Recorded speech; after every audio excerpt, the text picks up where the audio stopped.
Hola, ¿qué tal, gente? ¿Cómo han estado? Espero sigamos avanzando con nuestro curso. Y pues esta es la tercera parte de nuestra presentación de biología. Algo que sí hay que aclarar es que todas estas presentaciones son un complemento para su estudio. No pretendo que sustituyan ni sus cursos ni lo aprendido durante sus bachilleratos. Bueno, sin más, comenzamos.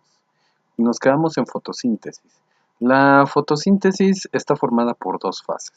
Sabemos que una es la fase luminosa y la otra es la fase oscura o ciclo de Calvin. Bueno, la fase luminosa, ¿qué requiere? Requiere luz, la luz que es la energía captada por la membrana del tilacoides. La fase oscura no requiere luz, transforma el dióxido de carbono y agua en glucosa y oxígeno. Y esto se realiza en el estroma de nuestro cloroplasto. Bien, continuamos. Membrana celular. Está compuesta por fosfolípidos, que es un componente principal, forma el mosaico fluido que permite el paso de iones y partículas pequeñas. Tiene proteínas que forman canales de paso de sustancias o poros receptores celulares, marcadores enzimáticos, perdón. Carbohidratos forman una capa de protección de la superficie celular. Bueno, tipos de transporte a través de la membrana. El primero será polaridad. Dentro de la célula existe carga positiva determinada por el sodio, de modo que ingresan iones de carga negativa. El tamaño de la partícula.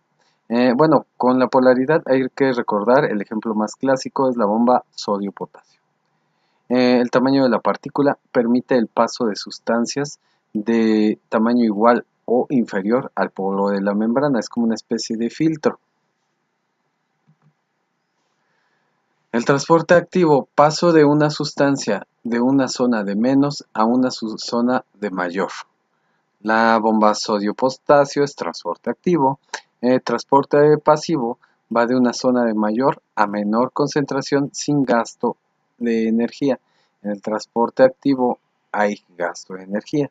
Se le llama al transporte pasivo difusión cuando no interviene una membrana. Soluciones. Poseen la misma cantidad de iones dentro y fuera de la célula. Son isotónicas. Hipertónicas poseen más iones fuera de la célula. El agua de la célula sale al exterior. Son crenación. Hipotónicas poseen menos iones fuera de la célula, por lo que el agua entra al interior de la célula provocando en la célula animal citólisis. En la vegetal hay presión de turgencia. No se rompe debido a la pared celular. Tras, perdón, transporte de ósmosis. Es el paso de sustancias o líquidos o gases de una zona de mayor a una de menor concentración a través de una membrana. No requiere gastar energía. Endocitosis ocurre de dos formas. Cuando el nutriente entra en solución, se le llama pinocitosis, y cuando entra casi sin agua, fagocitosis. Exocitosis es la expulsión de sustancias fuera de la célula. Metabolismo celular. La homeostasis, un concepto muy básico para aquellos de área 2, aunque es algo que si bien puede ser exclusivo de área 2, para las demás áreas nos puede servir algo como un brevario cultural. Es un estado de equilibrio interno de la célula que le permite ser capaz de responder a los cambios ambientales. Imagínense que la homeostasis es como estar equilibrada dentro con fuera. Metabolismo, todos los procesos químicos que se realizan dentro de la célula o ser vivo. Bueno, tipos de metabolismo.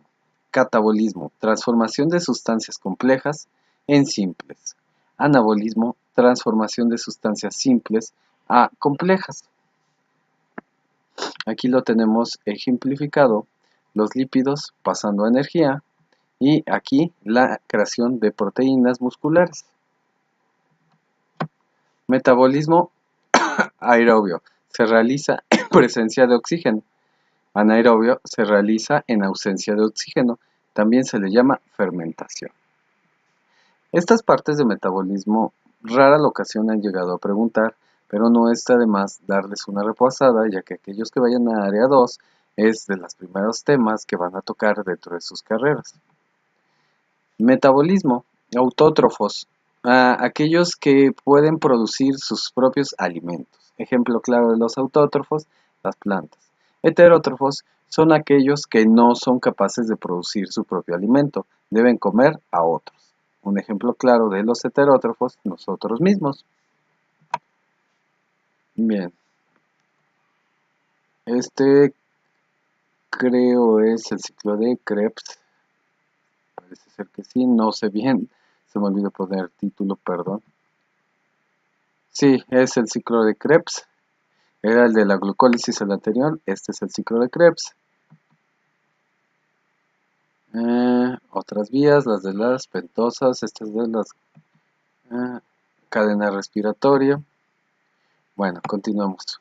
Fermentación.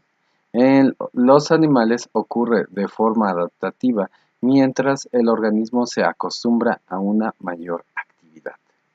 En las bacterias y levaduras es normal y se distinguen tres productos: glicerol o glicerina, alcohol etílico y ácido láctico. Bueno, enzimas. Aquí sí han llegado a preguntar algo de enzimas, principalmente el concepto de qué es una enzima. Las enzimas básicamente son proteínas. Normalmente aceleran la velocidad de una reacción química. Son específicas, tienen un solo sustrato y una única función. Normalmente tienen una terminación asa y los ejemplos más claros que vamos a tener son las hidrolasas, amilasas, proteasas, lipasas. No son todas, pero son los más comunes. El ATP como enzima. El ATP o adenosintrifosfato es una molécula asociada a la energía celular. Dentro de los organismos productores de energía se halla en forma inactiva. El ADP se activa cuando se añade un fósforo. Bueno, como ya sabemos, el ATP es nuestra moneda energética y es la sustancia que vamos a ocupar en todas nuestras funciones metabólicas. Reproducción celular. Aunque en la actualidad se cree que todos los organismos poseen ambos tipos de reproducción, bueno, básicamente se distinguen dos tipos de reproducción: sexual y asexual. Reproducción asexual. Un solo progenitor. Normalmente ocurre en bacterias, algas, hongos, protozoarios. No hay intercambio genético. Bipartición, gemación, esporulación y crecimiento vegetativo son los ejemplos más claros. Fisión binaria o bipartición. Bueno, la bipartición, un organelo forma dos células hijas del mismo tamaño. En la gemación, el progenitor forma yemas o brotes de las células, comenzando a desarrollarse en ellos un nuevo individuo. El ejemplo más claro es el coral. Esporulación o crecimiento vegetativo. La esporulación es una reproducción a partir de vesículas germinales llamadas esporas. Ejemplo claro, los hongos. Crecimiento vegetativo, propagación a partir de pies germinales, bulbos o estacas. Esto es como eso clásico que llevan a hacer las mamás o abuelitas de robarse un tallo de una planta o un pedacito de una planta para plantarlo y volver ellas a reproducir esta planta que les gustó. Eso es este tipo de reproducción. Y vamos a la que más nos interesa. La mitosis ocurre en células somáticas, cuerpo, especializadas. Células diploides, número total de cromosomas de la especie. Las células reemplazan a la madre en sus funciones. Consta de 4 fases y 3 subfases. Básicamente, lo que podemos sacar de aquí es que la mitosis es un proceso de reproducción celular de células especializadas o células somáticas, en donde nuestras células diploides de 46 cromosomas se van a dividir y nos van a dar dos células hijas. Las principales fases de la mitosis son profase, metafase, anafase y telofase. Había una mnemotecnia muy sencilla para recordarlas, que era prométeme, Ana, que te lo pasé. Si bien tal vez es cuestión de irla asociando poco a poco, era la forma en que muchos en su tiempo recordábamos estas fases. La profase o primera, el núcleo se observan los cromosomas, se duplican los centriolos, hay una migración de estos hacia los polos. En la metafase se forman en el ecuador, hay una alineación de ellos y se forma el uso mitótico. La anafase hay una ruptura del uso mitótico y estos se jalan hacia los polos, los cromosomas. La telofase, los cromosomas se envuelven de nuevo con el núcleo, se forman anillos y comienza el proceso de citocinesis o división ya de la membrana. Interfase de la mitosis. Bueno, al dividirse una célula diploide por el mecanismo anterior, queda la mitad de su información, por lo que debe de realizar la interfase. G1, la célula crece. S, la célula duplica su ADN, se vuelve diploide. G2, se prepara para una nueva división celular. Bueno, vamos a dejarle hasta aquí. Ya estamos por terminar este pequeño presentación de biología. Espero les esté yendo bien en sus estudios y recuerden, el conocimiento que no se comparte no sirve. Gracias.